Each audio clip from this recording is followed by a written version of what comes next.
Hi, Miss Putman here. Today we're going to be going over RL 4.9, which is to compare and contrast the use of similar themes and topics and patterns of events in stories, myths, and traditional literature from different cultures. Today we're going to be focusing mainly on fairy tales. Um, and we're going to be talking about the same events and the same topics and some a little bit on theme, but mostly today is going to be on topics and event. So, what does this look like? This looks like students will be able to see the similarities and differences of similar themes and topics, which could be good and bad or good and evil, so we say. A pattern of events, which could be like a quest or a journey and how these are related in stories, myths, and other traditional literature from various cultures. And the word I want to focus on there is culture because we're going to be looking a lot at culture. So if you want to look into more of that, here is what we're going to be doing. Here is compare the event, the myths, the themes, and the topic, what it means. Um, so as I said, we're going to be looking at the events and also topic. Okay, so if you want to look more into this, push pause in the video, and you're welcome to read through the slide. All right, so today we're going to look at two different, today, right now, we're going to look at two different traditional cultural fairy tales. Cinderella, which is we're all familiar with, and then we also have Yixin, which is the Cinderella of the Chinese. So she's our Chinese Cinderella. So their stories are very similar. To save time, though, I am going to move on and we're going to talk about how these two stories are the same and how they are different. Later on, I do have two more stories, and those involve reading and breaking it down and watching the video. So I'm going to quickly go through this for us. So as I was to read through this story, I would be able to see many different similarities and differences in this story. So Cinderella, of course, she's based here in America, and Yixin is based in China. So on the outside of the Venn diagram, that is where the contrast or the differences come into play. In Cinderella, she had two stepsisters, and in Yixin, she had one. In Cinderella, the stepmother and stepsisters never knew about the mice and never harmed them, which were her only friends. However, in Yixin, her evil stepmother found out about her only friend, the fish, and ended up killing it. So as I keep going around the Venn diagram, we'll see how they're different. Now, in the middle is where the similarity comes in. So they're both classic fairy tales. So if you were to come to America and hear the word Cinderella, anybody in the whole world comes to America and hears Cinderella. Or they say the word Cinderella, everybody in America is going to know who that is. That's a classic fairy tale. And if we were to go over to China and say Yixin, then we will know that that is, or they would know automatically that's the classic fairy tale. It's just very well known. They're very, very well known fairy tales in both of these countries. Um, so they're both classic culture. They both involve an evil stepmother. They both have their fathers dying. They were both told they couldn't attend the ball or the festival. They were both discovered by a shoe. One was made of glass, one was made of gold. They had non-human friends, which one was a mouse. Well, mice. It was more than one mouse, and one had a fish. And then they had the same moral lesson and theme. So when we're looking at the events that take place, they have the same event with the festival or the ball. So Yixin went to a festival and Cinderella went to a ball, but it's the same event. Okay. And then when the prince on Cinderella, he came to find the shoe and placed it on her foot to see that she was the woman he danced with at the ball, if we've all seen the movie. And then same with Yixin, the king, because she ends up marrying a king. He does the same thing. He finds the slipper and he goes and also puts the shoe on Yixin. So that's the same event. It's a different shoe or a different story, but it's the same event. But the main one is the festival and the ball because they're the same thing almost. We say that, but a ball is really fancy and a festival is more fun. But the events are very, very similar.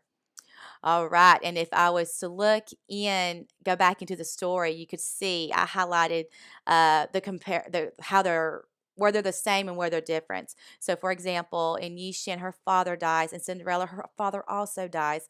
So it talks about how these are the same amount, same kind of characters, the same theme, the same ending. Um, Differences in how they are portrayed to us, but they are the same in many ways, but they're also different in many, many ways.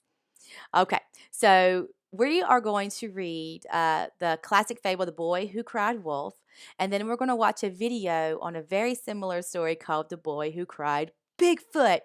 Now, I have recorded myself reading The Boy Who Cried Wolf, and that will be coming up in just a moment.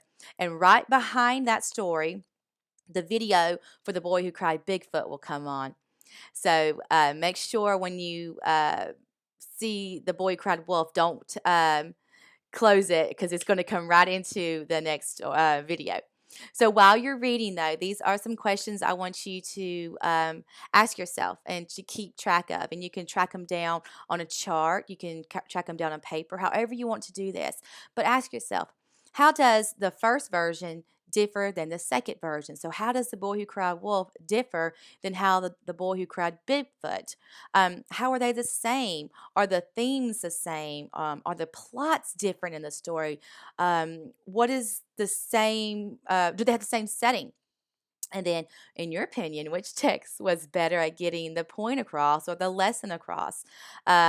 Which one did you like better?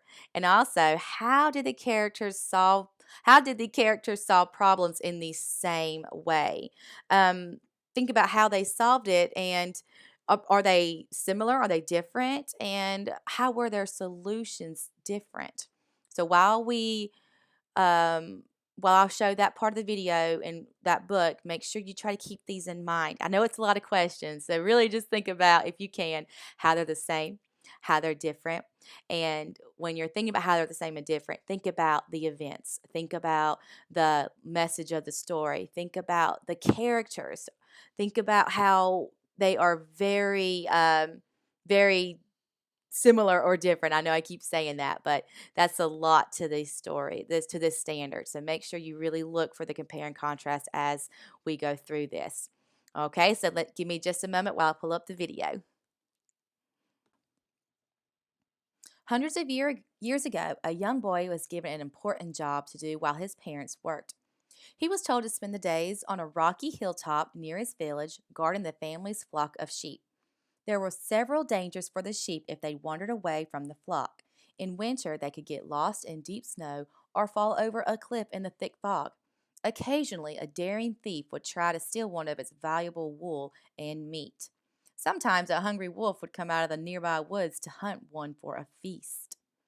At sunset every day, the sheep were driven downhill into a wooden shed where they were sheltered from the weather and safe from any danger. Then the boy spent the evenings playing with his friends and relaxing at home in the village. All through the long summer months, he watched the sheep calmly grazing without any trouble. But he found the job extremely boring. Every day is exactly the same, he grumbled to himself. I wish something exciting would happen. I need an adventure. I almost wish a thief or a wolf would come out. As he sat on the hilltop hour after hour, the boy dreamed of being a hero who did something brave. But every day passed slowly without any challenges until he finally decided to create some excitement for himself. He stood facing the direction of the village, cupped his hands around his mouth, and shouted in his loudest voice, "Wolf! Wolf! Help!" His cries were heard by the adults busy at their work. Immediately, the men grabbed weapons and raced up the hillside to rescue the boy and his flock. But when they arrived, there was no wolf in sight. After a thorough search was made, everyone agreed that the wolf had disappeared, so the danger had passed. Before returning to their work, they told the boy to shout loudly for help if he saw any further signs of the wolf. When he was alone again, the boy laughed about what had happened. That was so funny to watch, he chuckled to himself. All those silly people searching busily for something that wasn't even there. He felt pleased that he had caused some excitement, with worried people rushing up the hill to hunt an imaginary wolf. Only 1 week later, the boy became bored again and remembered how he enjoyed fooling those villagers who tried to help him. He repeated the trick, shouting downhill towards the village, "Help! Wolf! The wolf is back!" As he expected, there was a frantic rush of rescuers dashing up the hill, hoping to save the sheep. Just as the previous time, the boy was secretly amused to see the villagers' weapons and watch their unsuccessful efforts to find the non existent wolf. When he tried to hide a sly smile, some people noticed and became suspicious, questioning him angrily. His answer was to confess with a grin. "I fooled you just like last week. There was never any wolf at all. It was only a joke." All the men were astonished that the boy had dared to call them away from their important work for such a silly trick. "You are wicked to waste our valuable time," said one man. "Don't expect us to ever help you again," grumbled another. "You needn't bother repeating that nasty trick," a third man shouted as they left the hillside. "We are much too busy to answer your smart calls." The boy didn't say he was sorry because he still thought it was harmless fun. However, a few weeks later, the boy could hardly believe his eyes when he spotted a large wolf creeping out of the woods, stalking the fattest sheep. As it came towards the flock, the boy screamed to the villagers, "Wolf! Wolf! Help!" His loud, desperate cries were heard clearly by the men, but they immediately thought that this was another of the boy's senseless jokes, so they continued working. "How can he try that false alarm again?" the villagers asked each other in amazement. "He can't expect us to believe him for a third time." While the usual work continued in the village, the wolf caught the sheep he was stalking. There was nothing the boy could do except to save the rest of the flock by rounding them up and driving them downhill to the safety of the night shelter. When the villagers heard what had happened, they told the foolish boy that the sad loss of his valuable sheep was his own fault. They hoped he had learned a lesson. People who lie and play tricks will not be believed even when they do tell the truth. For hundreds of years, everyone who ever heard this story has remembered that it is unwise to ask for help unless it is really needed. There is a well known saying, "Don't cry wolf."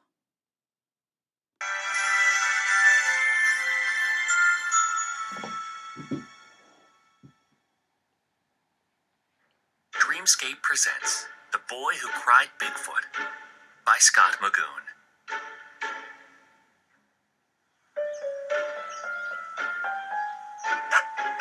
This is the story of my friend Ben and how we first met. This is Ben. Ben liked to tell stories. "Look, everyone, it's Bigfoot!" He liked to tell stories. Well, I don't see him a lot. Bigfoot! All that practice made him a pretty good storyteller. And he looked like this, and he sounded like this.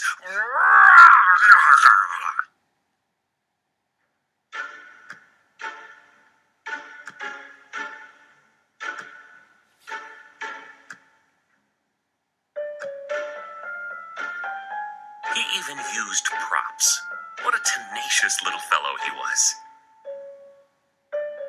People came from all over town to see Bigfoot. They waited and they waited, but the creature never appeared. He walked right through here, see? After many hours with no sightings, everyone suspected that Ben had made it all up. Bigfoot isn't real. He is real. His feet were this big. He was right here. I saw him.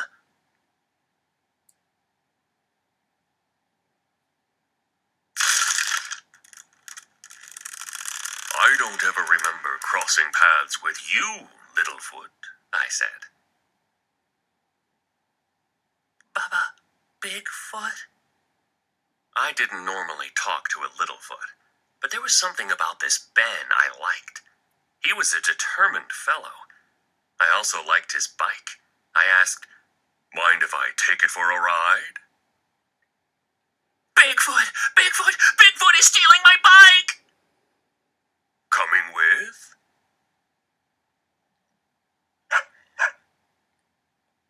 "And my dog!" Alas, no one believed Ben anymore. No one came running. It seemed Ben found being alone to be a little scary. "Ben, where are you? Come home, it's time for dinner." Fortunately for Ben, he wasn't alone for long. And it was time for me to go home too. "I'm sorry I created such a ruckus," Ben said. "But I really did see him, Mom." "Oh, Ben," she said, "let's go home." So Ben and his family went home and had a hot meal. I don't know what a hot meal is, but I do know that Ben learned the importance of always telling the truth. And he wanted everyone to know he really had seen me. So the next morning, he set out to prove it. What a tenacious fellow he is.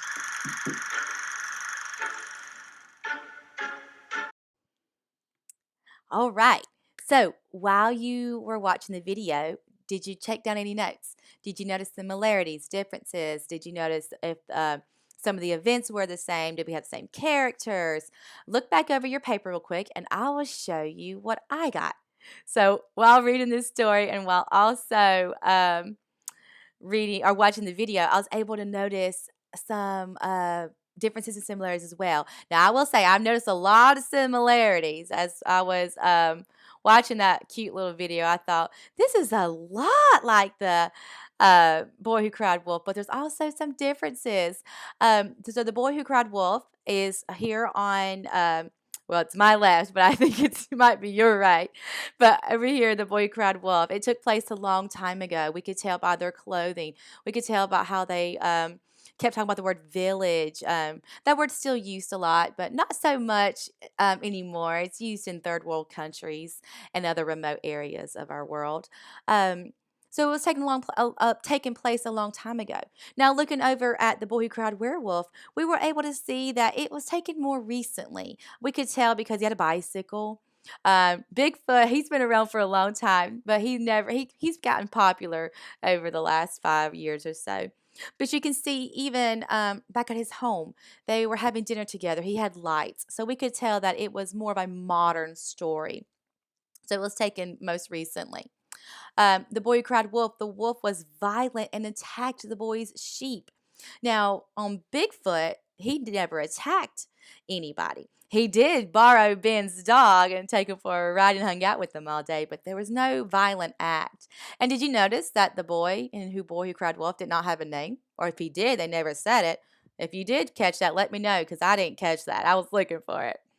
So that's another one I did not list. Um, and The Boy Who Cried Wolf, the story was told by a narrator. It could have been somebody who has heard the story and continued to tell it on to somebody in his family, or it could have been told by somebody who was there, or it could just be the author of the story. Now, on Bigfoot was actually the narrator of the story. And it was because he talks about in the beginning, my friend Ben, and towards the middle, you were able to see who the narrator was, as I don't ever recall meeting you, and you realize he is telling the story in his perspective. And I love those point of views stories. Like if Bigfoot was to tell the story and then Ben was to tell the same story, those are my favorite. It's the same event, but different points of views. That's for another day, but that's one of my favorites. And then finally, there was more, but these are just the ones I caught. They did, and the Boy Who Cried Wolf, he did not become friends with the wolf, the little boy didn't. But on the Boy Who Cried Bigfoot, he did become friends with Bigfoot because in the beginning, let me tell you about my friend Ben. And I noticed also that Ben went back to the forest to try to find him. Now the boy who cried wolf, it never did say if he went back up to the hillside with the sheep, which I'm sure he did.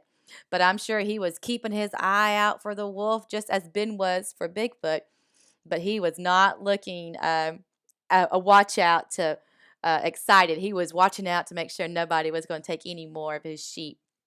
So those are what I got for differences or my contrast. Now my comparisons, the setting is the same, which is in a forest. They both lied and tricked the whole town. Both boys really saw the creature they were crying about, so um, they both saw them.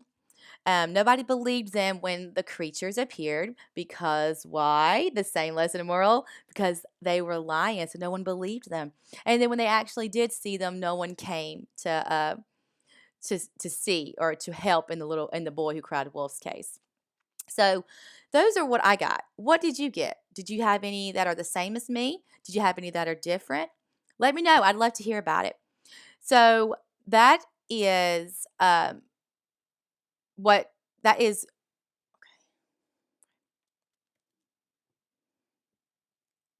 Next, what we're going to talk about is the same skill, but these are so fun.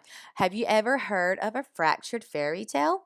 Now, if you don't know what the word fractured means, it means broken. So if you fractured your foot, that means you have like a slight crack, and it's broken. So a fractured fairy tale takes an old story and recreates it in a way that reflects modern values and ideas.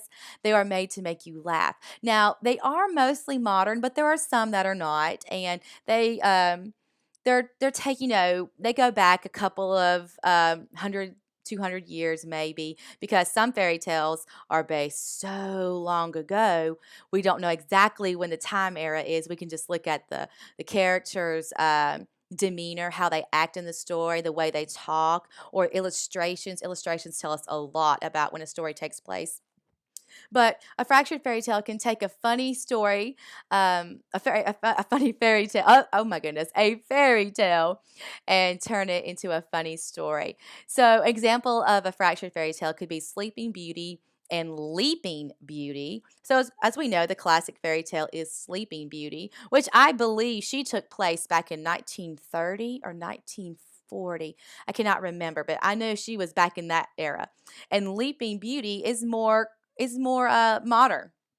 And yes, believe it or not, 1960s or 1970s, 80s, and 90s I consider to be modern. So keep that in mind if you're for our next slide. You'll see what I'm talking about. And then we have Davy Crockett and then Davy Crockpot.